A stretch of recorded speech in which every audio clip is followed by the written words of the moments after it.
Thanks for staying up late and welcome to another installment of New Mexico Football Friday. On the show tonight, we are going to head down to the City of Vision for the game of the week.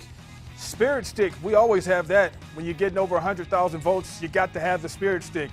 Cheerleaders and Band of the Week, and Bulldogs and Jags at Milne. Highlights up right now. Battle of the undefeated Mayfield hosting Alamogordo. Run out doing the victory formation like you already won, huh? Alamo, Alex Ramirez, looking, pulls the ball down, throws it up, that's tipped, and that would be for a Mayfield, almost a pickoff, but not quite, 15 yards. Then Mayfield, the bad snap. Franco Matthew falls on it for the safety. Tigers getting on the ball board first, 2-0. More Mayfield now.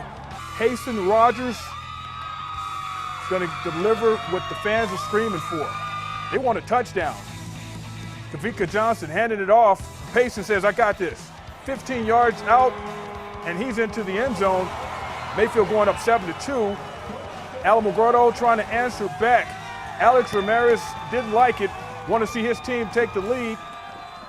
And Alex decides to go through the air. 17-9 Mayfield at that point. Mayfield goes on to win it big, 51-20. The Trisco Heritage Jaguars hosting the Highland Hornets. First quarter, Aaron Bean looking and finding Darius Moore. Darius Moore is running hard. Shakes one tackle, sees the end zone and says, I got this. PAT no good, 6-0 Jags in the first. More Jags. Handoff to guess who? DM, Darius Moore. And he's just peeling people off like he's got somewhere to be. Yeah, he does. 70 yards later, he's in the end zone. 13-0 Jaguars still in the first. And then it would be Bean with the okie doke, setting up the big game, moving those chains for the Jaguars. Who did it set up? Set him up. Bean deciding to keep the ball for himself, getting into the end zone. And after the PAT and everything, it was 21-0. Second quarter, defense, Elijah Smalls-Barado with the INT. When they call you Smalls, you know you're going to do something in the game. And then that would lead to offense. Give it to Ricky Alvidrez, that is. Going all the way in for the touchdown. Jags would lead it 28-6 at the break. Cheerleaders happy about that.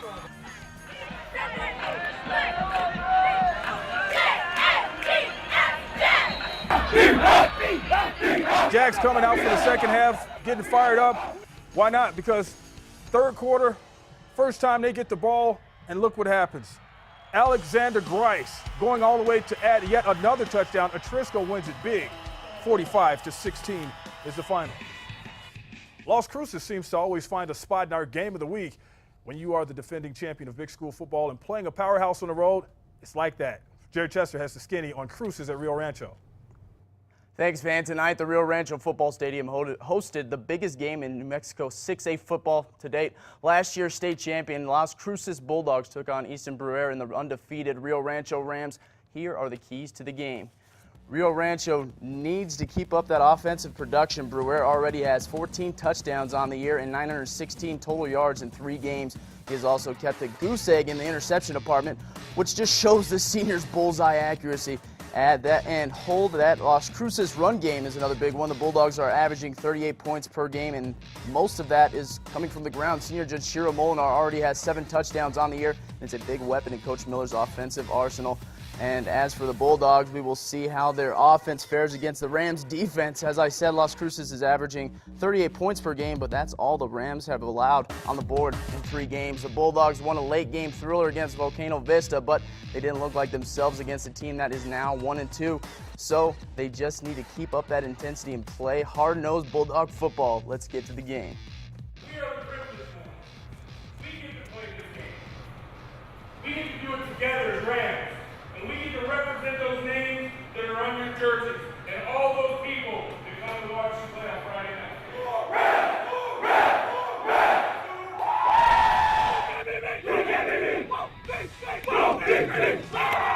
The The tension was high in this one, and Barrera started wheeling the deal in early as he finds Miguel Barreras, and he fights his way for the first down, but the Bulldogs would stop them there. The Rams would have to settle for a field goal. 3-0 Rams with 7:05 left in the first, and I'll tell you, one of the best atmospheres of the year.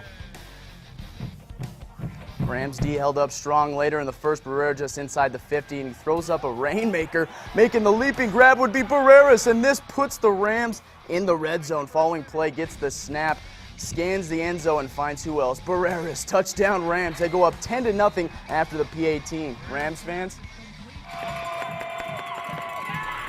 Thank you, but Cruz's team would keep fighting. Cameron Miller shows off the moneymaker. Cha-ching. Finds Arenas Reynolds, and he would take this one all the way to the house. 77 yards on the play, but in the end, the number 3 Rams stay undefeated, beating the number 1 Bulldogs 30-22. It was a heated, hard-fought game, and here's what Coach Howes had to say at the half. Well, it's 10-7 right now at halftime. We're matching up well right now. We're making a lot of mistakes. We got to clean it up in the second half to have a chance with a team like this. Big win for the Rams tonight, but there you have it, the game of the week. Let's send it back to the man with the plan, Van Tate. All right, what plan is that? Well, there's only one high school in Rio Rancho that has experienced the thrill of winning it all. Cleveland put together the perfect storm back in 2011 with Lobo quarterback Cole Gauchi and his fabulous hair, putting then coach Kirk Potter on the map. The Storm under Heath Ridenauer these days and playing his former high school, the Clovis Wildcats, tonight. That means Eric the Great is in town. Eric Roanhouse and his crew hoping for the road win. Ridenauer the fist bump, and Gabe Ortega running the read option. Keeps it for the first down. How about that? Then Ortega with this beautiful 31-yard pass to Marcus Williams for the early 7-0 lead. That was money. Cheerleaders agree. Cleveland's next possession, Jesse Noeto taking it, going 65 yards untouched to the house. Storm going up 14 early. 14-0 in the first. Little chest bumping. Coach is getting excited. Oh, yeah. Later in the second, Clovis trying to get something going, but Dalton Hatley gets sacked by Matthew Cook. Cook forces the fumble, and who is there? None other than Michael Romo to recover it. Cleveland wins it 35-13. As far as the Spirit Stick goes, Cleveland also won that. How about this? 323,000 votes. Are you kidding me? Cleveland winning the Spirit Stick. They decorated it, and the cheerleaders got a chance to be on TV tonight.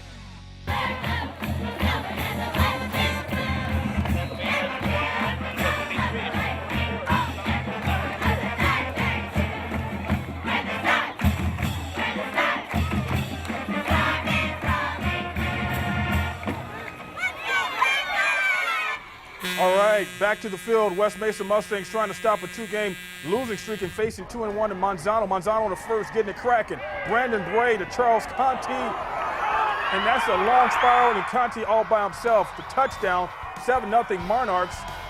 Then it would be more Monarchs after the celebration. Bray deciding this time to hand it off, and Isaiah Cordova says, I got this. What is it with these long touchdowns tonight? Everybody wants one. Cordova gets one. 14-0 Manzano. West Mesa trying to get off the snide, trying to get something going later. Crowd cheering because their team is up. Marcos Gonzalez for West Mesa decides he's going to hand it off. Zach Schroer, who almost got tackled, passes to Dominic Fisher, who was later bum rushed. And yep, I don't think that's the plan that they drew up. Didn't work right. Manzano getting the ball back later. Then it would be more Bray to Dominic. Costan this time for the score. Manzano wins big, 55-14. How about that high school scoreboard? Oh, the mighty, mighty Hobbs Eagles taking one on the chin at the pad. 25-21 Academy. Roughed up by those Lovington Wildcats, the home of Brian Urlacher. Gateway Christian going on the road, getting 16 on Carrizozo, 36-20. We need to take a break. More Football Friday is on the way. Is this the night of breakthrough for the Bulldogs of Albuquerque High? And it's a battle of 2 years worth of champions in Las Vegas. That when we return first, check out our cheerleaders of the week.